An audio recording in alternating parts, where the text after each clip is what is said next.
अलग जी को इच्छामि, बरणी जी को इच्छामि, अलग जी को इच्छामि। हे गुरुवार, जब मेरे गुरुवार गणधर की गादी पर बैठते हैं तो साक्षात कुंद कुंद भगवान जैसे लगते हैं। हे गुरुवार, आप अपने प्रवचनों में तंत्र मंत्र जितने भी संसार के बाल बच्चे होना ना होना, सारी बातें, रोटी खाने पीना, झाड़ू बकारी, सारी व्यवस्था आप बता देते हैं।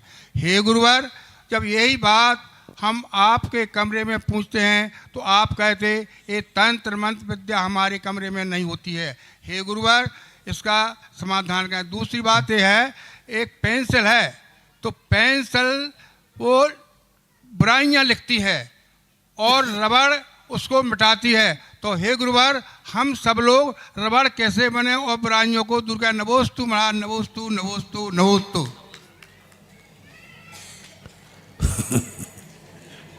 पहली बात है कि जो स्थितियां हैं, सारी व्यवस्थाओं को कमरे में इसलिए नहीं क्योंकि एक एक व्यक्ति को हम कहेंगे तो वो गलत हो जाता है। कोई भी चीज़ें सार्वजनिक करने से वो उपदेश हो जाता है और व्यक्ति करने से वो झाड़ा फूकी हो जाती है।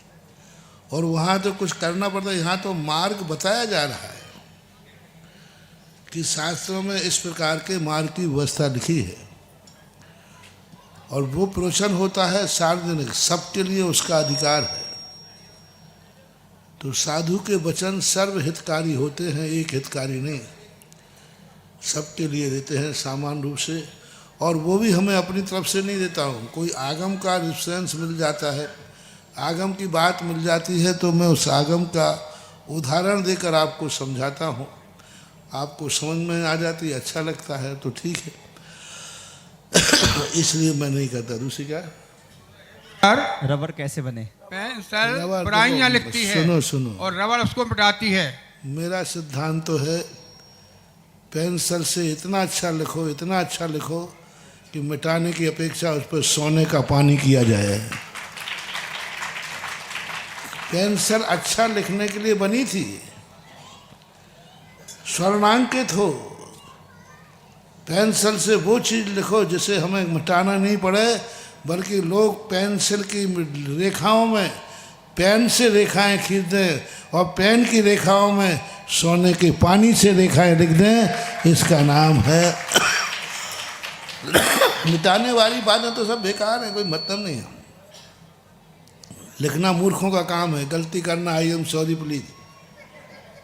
धर्म तो ये कह रहा है गलती की सॉरी मानने के पहले गलती ही मत करो, अपराध करने के बाद क्षमा मांगना और अपराध के पहले ही क्षमा मांग करके दूर हट जाना वो ज़्यादा श्रेयस्कर है।